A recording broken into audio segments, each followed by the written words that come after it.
আলাইকুম এভরিওয়ান, কেমন আছেন সবাই? সময়ের রান্না করে আপনাদেরকে স্বাগতম। আমি আজকে সাদা পোলাও মাছ ভাজি করে দেখাবো। সাদা পোলাওর জন্য প্রথমে আমাকে পেঁয়াজ বেরেস্তা করে নিতে হবে। কড়াইয়ে তেল দিয়েছি, এখন আমি পেঁয়াজ দেবো। কড়াইয়ে আমি মাছটা ভেজে নেব।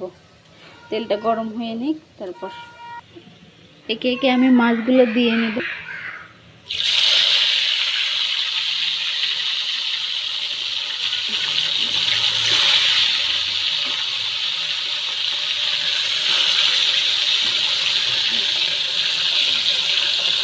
এর পাশে আমার মাছ ভাজি, এদিকে আমার পেঁয়াজ বেরেস্তা হয়ে যাচ্ছে। পেঁয়াজ বেরেস্তা হয়ে গেলে আমি পোলার চালটা ভেজে নেব। পেঁয়াজ বেরেস্তা হয়ে গেছে, আমি তুলে রাখবো। এদিকে মাছ ভাজিটাও হচ্ছে, পোলার চালটা ঢেলে দেবো।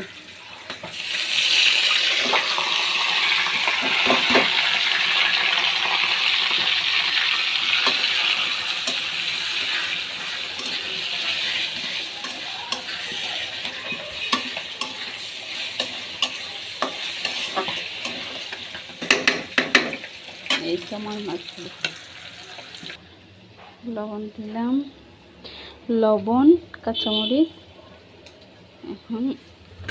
এখন আমি আদা রসুন বাটা দেব। আদা রসুন 1 চামচ। দেখো আমার মাছ ভাজিটা কেমন হচ্ছে। তারপর নাড়া গরম পানি দিয়ে ঢেকে দেব।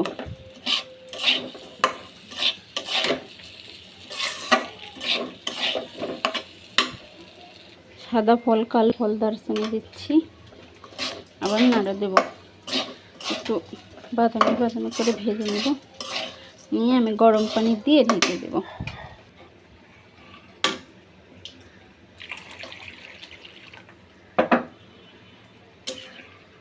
পানি দিয়ে ঢেকে দেব, একদম হয়ে গেলে আমি দেখাবো। আমার মাছ ভাজিটা হয়ে গেছে, আমি নামিয়ে রাখছি। একদম পোলাওটা হয়ে যাবে, হয়ে গেলে দেখাবো আপনাদের। এই একবার একটু নাড়াই দিলাম ঢাকনাটা তুলে। তারপর একদম হয়ে গেলে শেষ করে দেখাবো। এই যে আমার পোলাও, সাদা পোলাও হয়ে গেছে। আপনারা সব বাসায় রান্না করে খেয়ে দেখবেন,